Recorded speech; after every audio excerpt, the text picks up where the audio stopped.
पूरी दुनिया में इस्लाम को बदनाम करने का जो ठेका है वो इस दुनिया की मीडिया के पास है।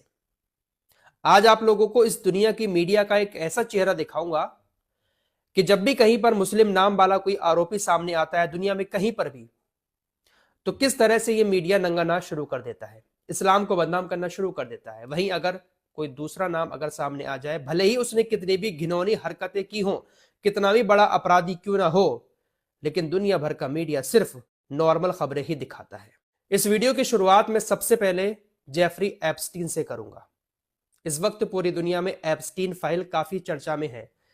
क्या है ये एप्स्टीन फाइल और कौन है ये जेफरी एप्स्टीन, इसके बारे में थोड़ी थोड़ी बातें मैं आप लोगों को पिछले कई वीडियो में बता चुका हूं।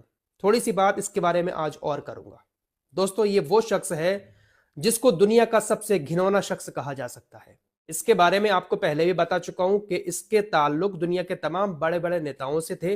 दुनिया की जो भी बड़ी बड़ी कंपनीज हैं, ज्यादातर अमेरिका और इजराइल में हैं, उनके सीईओ से भी इसके बहुत अच्छे ताल्लुक थे।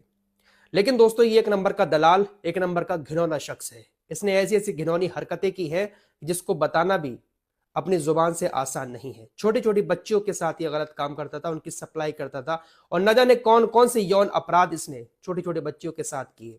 कुछ नेताओं के नाम भी सामने आए जिनको ये सप्लाई करता था। बड़े बड़े दुनिया के नेता एक्सपोज हो रहे हैं एप्स्टीन फाइल आने के बाद।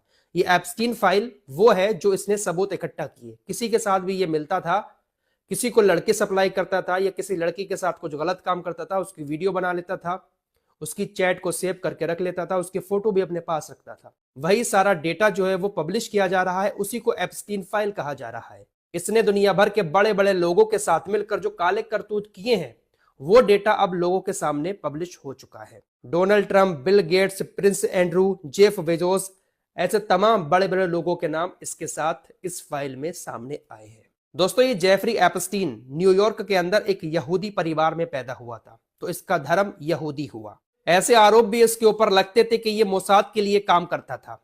इजराइल की जो खुफिया एजेंसी है मोसाद, उसका एजेंट था। इसी के चक्कर में ये तमाम नेताओं को अपने जाल में फंसाकर, उनको लड़कियों की सप्लाई करके, छोटे छोटे बच्चियों की सप्लाई करके, उनके फोटो खींचकर अपनी गिरफ्त में उनको कर लेता था।